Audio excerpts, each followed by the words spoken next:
Warga usulkan anggota dewan harus minimal S2 dan TOEFL di atas 500. Sangat setuju, karena yang mewakili rakyat harus lebih pintar dari rakyat. Tapi pastikan S2 tersebut asli, bukan hasil membeli ijazah palsu.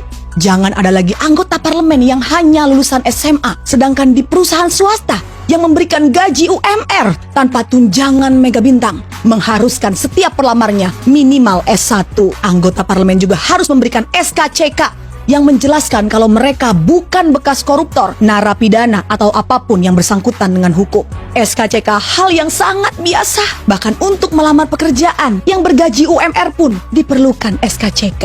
Sama untuk pekerjaan lainnya, mereka juga seharusnya mengantri untuk tes tertulis dan juga wawancara. Tidak perlu coblos-coblos karena menghabiskan uang negara.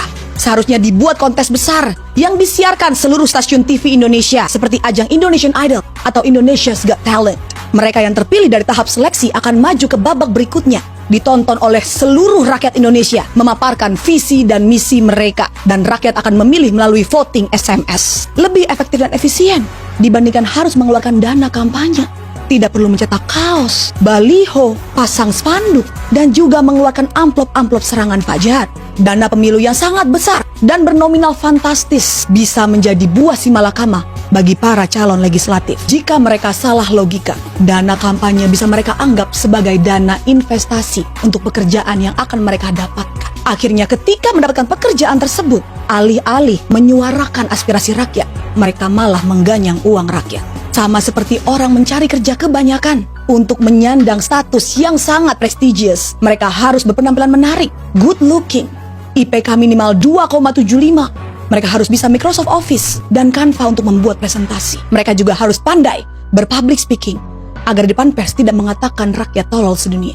Jika mereka bisa semua, benar-benar menguasai ilmunya, mereka tidak butuh lagi staf khusus di bawah mereka yang menghabiskan uang negara. Kalau perlu, mereka harus dibekali ilmu bela diri supaya tidak perlu lagi ada tunjangan pengawalan. Tunjangan rumah juga harus ditiadakan. Halaman gedung MPR, DPR masih sangat luas. Masih cukup untuk dibangun rumah susun ataupun apartemen agar mereka tidak kena macet di jalan.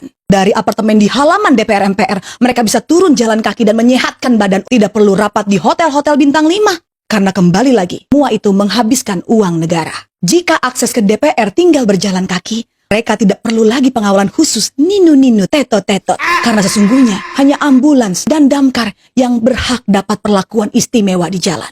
Dan yang terakhir, tes yang paling penting harus dites bagaimana konsentrasinya selama rapat. Jangan sampai ada yang bermain judol ataupun tidur saat rapat berlangsung.